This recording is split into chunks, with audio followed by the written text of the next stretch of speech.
Monsieur le Président, chers collègues, ce projet est une opportunité exceptionnelle pour notre région qui arrive à concilier développement économique et impératif écologique. Avec un investissement de 2,2 milliards d'euros, il s'inscrit dans une ambition forte, produire un carburant de synthèse moins polluant pour l'aviation. Je préfère le progrès technologique pour une écologie positive plutôt que la décroissance et l'écologie punitive prônée par l'extrême gauche et les Khmers verts anti-avions. Si ce projet aboutit, il s'agira d'une prouesse technologique.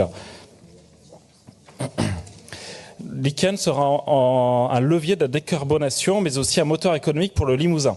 Ce projet créera 1200 emplois pendant la phase de construction et jusqu'à 250 emplois pérennes d'ici 2030. Ces emplois bénéficieront à un territoire rural enclavé en situation de désert médical et plus généralement souffrant de l'absence de services publics.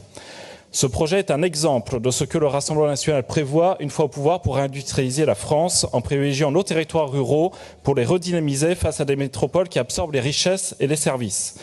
Il s'agit d'un rééquilibrage territorial dont notre région a grandement besoin. Cette motion est issue du Bloc central. Or, à l'Assemblée nationale, aujourd'hui, le Bloc central annonce voter contre l'assouplissement de la loi zéro artificialisation nette, loi pénalisant le développement économique des zones rurales. Quelle cohérence! En outre, Lichen consommera un volume d'énergie important de l'ordre de 5 TWh d'électricité par an.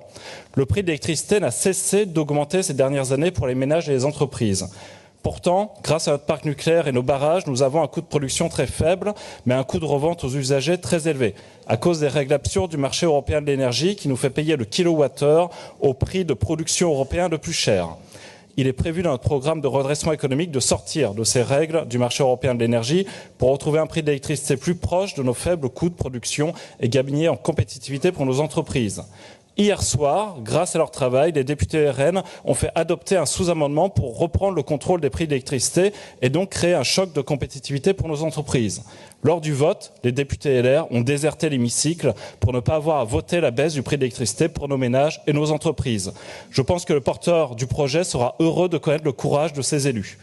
Quoi qu'il en soit, c'est un projet qui allie innovation, développement économique et respect de l'environnement. C'est pour cela que nous le soutenons et nous voterons favorablement cette motion. Je vous remercie.